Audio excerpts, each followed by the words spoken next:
देखो आज हम एक्सरसाइज 26 पढ़ेंगे। इसमें क्या करना है, अब हमारा दशमलव का चैप्टर शुरू हो गया। क्या हमारा शुरू हो गया? दशमलव का चैप्टर शुरू हो गया। ठीक है, इसमें क्या है 26 में है 1 में read each of the following दशमलव फ्रैक्शन, यानी कि जो फ्रैक्शन लिखा हुआ है ए में क्या है, ए में है 2। ठीक है, तो लिखा हुआ है read each of the following decimal fraction, यानी कि जो डेसिमल फ्रैक्शन लिखा हुआ है इसे कैसे पढ़ेंगे वो हमें लिखना है। तो देखो क्या होगा, 2 के बाद एक डॉट है, उसके बाद 3 है, तो इसको कैसे पढ़ेंगे? तो पढ़ेंगे पहले क्या है 2 लिखेंगे 2, उसके बाद जो डॉट है उसको पढ़ेंगे पॉइंट, 2 पॉइंट, उसके बाद क्या है 3, तो लिखेंगे 2.3। बी में क्या है, बी में है 50.67। अब इसको देखो क्या लिखेंगे, लिखेंगे क्या है, आगे में है 15, तो लिखेंगे 15 के बाद लिखेंगे, इसको लिखेंगे पॉइंट, 15 पॉइंट। अब यहाँ पर जो 6 और 7, इसको 67 नहीं लिखेंगे, इसको लिखेंगे 6 7 15.67। अब देखो सी नंबर में क्या है,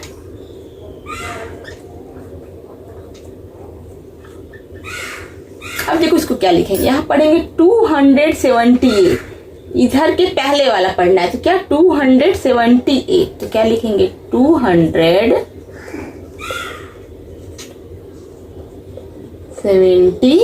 इसके बाद एक डॉट 78, इसके बाद पॉइंट के बाद 7 8 9 सबको अलग लिखेंगे, 7 8 9। यह तरीका होता है दशमलव में लिखने का। अब डी में क्या है,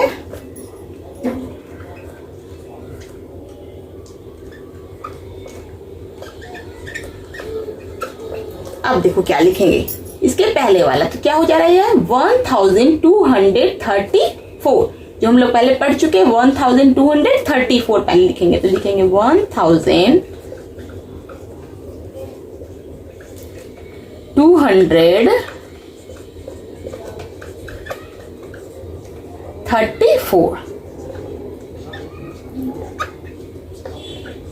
उसके बाद क्या पॉइंट, उसके बाद कितना लिखेंगे 5 6 7 8। यह तरीका होता है लिखने का। ठीक है, देखो 2 नंबर में क्या है, right the integral parts of the following decimal fractions, यानी कि डेसिमल फ्रैक्शन जो इसका इंटीग्रल पार्ट बताना है। अब देखो क्वेश्चन ए में क्या है 7.1, पॉइंट के जो इधर वाला भाग होता है वो इंटीग्रल पार्ट कहलाता है। तो क्या है, इसके पॉइंट के पहले क्या है 7 है, तो 7 हमारा इंटीग्रल पार्ट इसका हो गया। बी में क्या है, पॉइंट के पहले 12 है, तो 12 हो जाएगा। सी में कितना है 167 इसका इंटीग्रल पार्ट हो गया, और इसमें कितना है 2345 इसका पॉइंट के पहले वाला इंटीग्रल पार्ट हो जाता है। ठीक है, अब देखो क्वेश्चन नंबर 3 क्या है, right the fractional part of the following decimal fraction. क्या है, right the fractional part of the following decimal fraction. तो इसके पहले जो हमने पढ़ा था, तो क्या पढ़ा था इंटीग्रल पार्ट। तो इंटीग्रल पार्ट क्या होता है, जो पॉइंट के पहले होता है वो इंटीग्रल पार्ट होता है, और जो पॉइंट के बाद होता है वो फ्रैक्शनल पार्ट होता है। तो पॉइंट के बाद क्या है, यहाँ 5 है, तो इसका आंसर 5 हो जाएगा। यहाँ पॉइंट के बाद 34 है, तो इसका फ्रैक्शनल पार्ट हो गया। यहाँ पे क्या है 6 7 8, तो इसका ये फ्रैक्शनल पार्ट हो गया। यहाँ पर क्या है 3 8 7, पॉइंट किधर हो गया, तो क्या हो गया इसका फ्रैक्शनल पार्ट हो गया। देखो अभी हम पढ़ेंगे क्वेश्चन नंबर 4 में क्या है, फिल इन दी ब्लैंक्स। तो 4 में क्या है, फिल इन दी ब्लैंक्स। उसमें ए नंबर में 10,000 बराबर कितना 1 होगा, तो ये बताना है हमको। तो इसको पढ़ने के पहले सबसे पहले हम दशमलव का प्लेस वैल्यू चार्ट बनाएंगे। तो देखो जैसे नॉर्मल जो होता है दशमलव के पहले जो होता है, तो क्या बोलते हैं उसको, क्या बोलते हैं वंस बोलते हैं, यानी कि 1 अंक, फिर टेंस यानी कि 10, फिर 100 यानी कि 100 और 1000 यानी कि 1000। और दशमलव के बाद जो भी होता है उसे हम क्या बोलते हैं, बोलते हैं 10th, फिर बोलते हैं 100th। 100 में क्या लगेगा TH लगेगा 100th, और उसके बाद 1000 में TH लग जाएगा 1000, तो इसको कैसे लिखेंगे 1/10, 100 रहेगा तो 1/100, 1000 रहेगा तो 1/1000। तो ऐसे ही होता है। अब देखो क्या कह रहा है 10,000 बराबर कितना 1 होगा। तो पहले देखो 10,000 बराबर क्या हो गया, 1000 मतलब 1000, 1/1000, ठीक है, इज इक्वल टू कितना, तो 1000 में 10,000 है तो क्या हो जाएगा 1000 में 10,000 से मल्टीप्लाई हो जाएगा, तो एक जीरो से एक जीरो कट गया तो कितना बचा 1/100 यानी कि 100, तो यहां पर क्या हो जाएगा 100 हो जाएगा। अब देखो क्या आ रहा है कि कितना 100 बराबर 1/10, तो 1/10 यहां है तो क्या हो जाएगा 1/10। अब क्या कह रहा है 100, तो इसको 100 से मल्टीप्लाई कर लेगा तो क्या हो जाएगा, एक जीरो से एक जीरो कट गया तो क्या बचा 1 × 10 कितना हो गया 10 हो गया, तो यहां पर क्या हो जाएगा 10 हो जाएगा। देखो ये सारा चीज यहां भी लिखा हुआ है।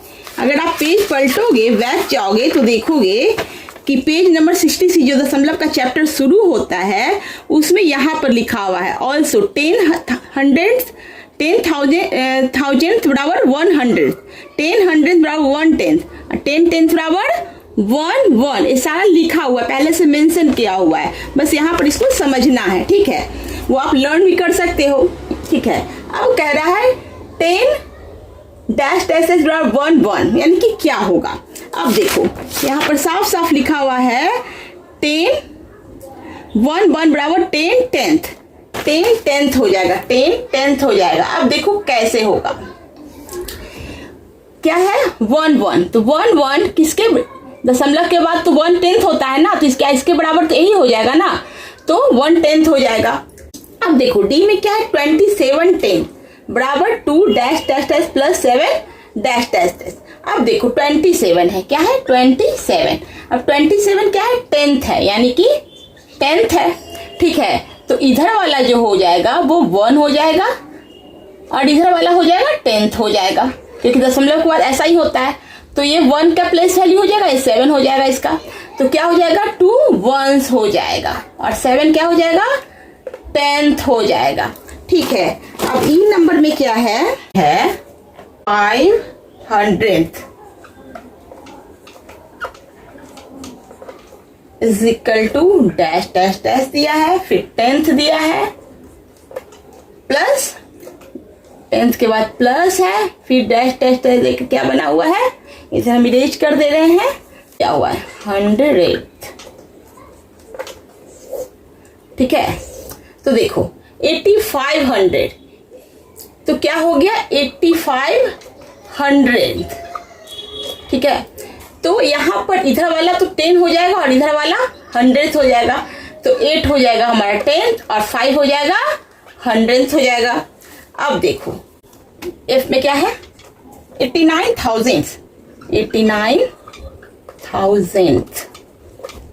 Is equal to dash dash dash दिया है, फिर 100 प्लस फिर डैश डैश के बाद 1000। अब देखो 89 है, 89,000 मतलब इसके नीचे 3 जीरो हो जाएगा। अब देखो पहले क्या हो गया 100 वाला हो जाएगा और इधर हो जाएगा, इसके बाद वाला हो जाएगा 1000 वाला, पहले 100 तब उसके बाद वाला 1000 होता है ना, चूंकि दशमलव का प्लेस वैल्यू को होता है कि पहले 100 फिर 1000 हो जाएगा, तो 8 क्या हो जाएगा यहाँ पर 100 हो जाएगा और 9 क्या हो जाएगा 1000 हो जाएगा, ठीक है। अब देखो क्वेश्चन नंबर 5 क्या कहता है, right each of the following decimals fractions in expanded form. ये दशमलव फ्रैक्शन जो है इसे एक्सपेंडेड फॉर्म में बनाना है, ठीक है, यानी कि बड़ा करना। एक्सपेंडेड फॉर्म ने पहले ही पढ़ लिखा, लेकिन यहाँ पर क्या है दशमलव वाला एक्सपेंडेड फॉर्म है। तो देखो क्या है 25.72, तो इधर वाला क्या हो गया, इधर वाला इंटीग्रल पार्ट हो गया, इधर वाला फ्रैक्शनल पार्ट हो गया। तो इंटीग्रल पार्ट को कैसे लिखते हैं, तो इधर वाला क्या हो गया 25 हो गया, यानी कि क्या लिखेंगे 20 + 5, पॉइंट की जगह पर क्या करेंगे फिर प्लस देंगे पॉइंट के बाद। अब इधर वाला क्या लिखेंगे 7, पॉइंट के बाद वाला क्या हो जाता है टेंथ वाला प्लेस वैल्यू हो जाता है। तो क्या लिखेंगे हम 7/10 लिखेंगे प्लस 2 क्या हो गया हमारा 100 का प्लेस वैल्यू होगा तो 2/100 लिखेंगे। अब देखो इसको तो एक ऐसे ही बना सकते हैं और एक इसको और बड़ा करने का तरीका क्या है, क्या लिखेंगे 20 यानी कि 210 तो लिखेंगे 2 × 10 प्लस 5 1 है तो 5 × 1 करेंगे प्लस 7/10 प्लस 2/100। ये दोनों सही है, ये तरीका भी सही है और ये तरीका भी सही, दोनों तरह से लिख सकते हैं, सिर्फ थोड़ा सा और यहाँ बढ़ गया लेकिन तरीका दोनों सही, ये भी सही ये भी सही। चलिए ठीक है, अब नेक्स्ट बनाते हैं। बी में क्या दिया है, क्या है दशमलव place value chart, place value chart दशमलव का प्लेस वैल्यू चार्ट है। ठीक है, दशमलव का प्लेस वैल्यू चार्ट है। अब देखो बी में क्या दे रहा है 121.456। ठीक है, मैंने पहले बताया इसको लास्ट में 456 पॉइंट के बाद वाला फ्रैक्शनल पार्ट को लिखते हैं बोलते हैं। चलो ठीक है, अब क्या है 121 तो पहले कैसे लिखेंगे, इंटीग्रल पार्ट है तो लिखेंगे 100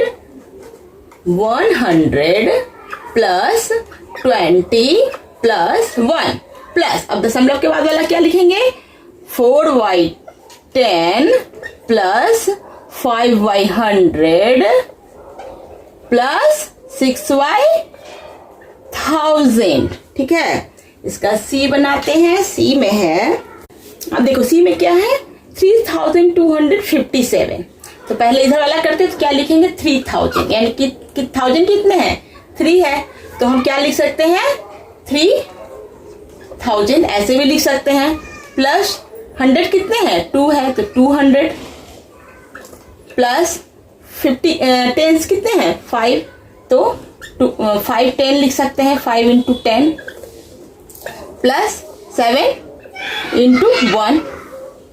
ठीक है, अब क्या करेंगे प्लस, अब इधर वाला क्या हो गया दशमलव के बाद क्या हो गया ये 10th का प्लेस वैल्यू हो गया तो क्या लिखेंगे 8/10 प्लस 9/100 प्लस 6/1000 प्लस 7 के बाद क्या होगा कितने हैं 1 2 3 4 तो 7 के बाद कितने 0 1 के बाद 4 0।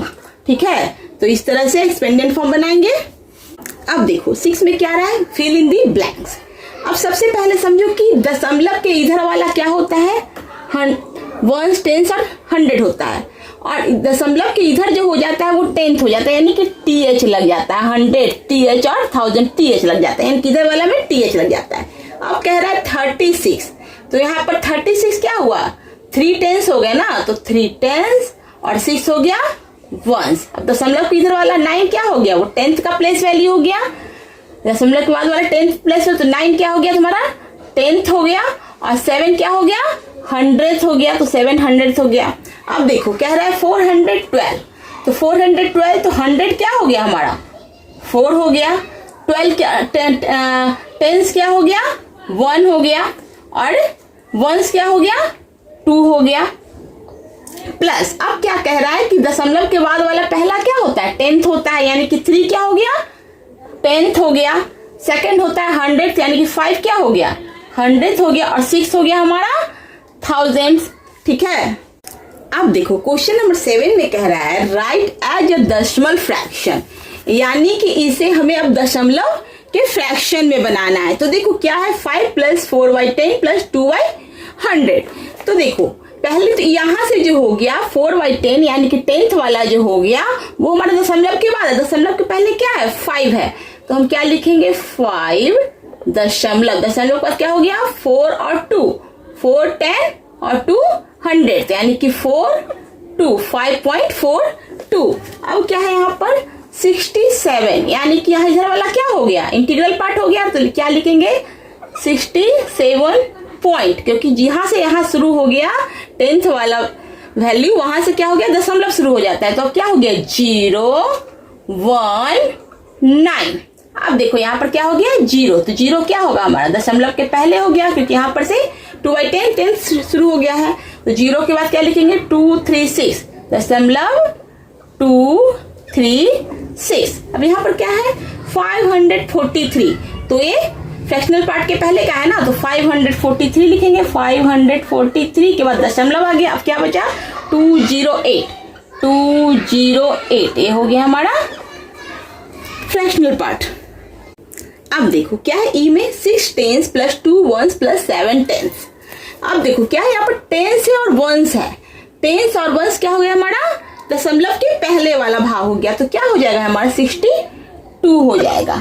और यहाँ पर हो गया टेंथ, टीएच किस में लगता है दशमलव के बाद वाला में, यानी कि दशमलव हो गया और ये 7 हो जाएगा। ठीक है, अब कह रहा है 0 टेंस प्लस 1 टेंथ, यानी कि यहाँ से टेंथ वाला वैल्यू 4 शुरू हो गया, तो 0 टेंस यानी दशमलव के पहले हमारा क्या हो गया 0 हो गया। अब यहाँ से टेंथ टीएच शुरू हो गया, टीएच यहाँ से शुरू हो जाएगा यानी कि हमारा दशमलव शुरू हो गया, तो 0 पर क्या लिखेंगे दशमलव लिखेंगे। अब क्या हो जाएगा 1 3 4 ये सब हो गया हमारा दशमलव के बाद वाला। टेंथ, हंड्रेड और थाउजेंड का प्लेस वैल्यू यानी कि 0.134 हो जाएगा।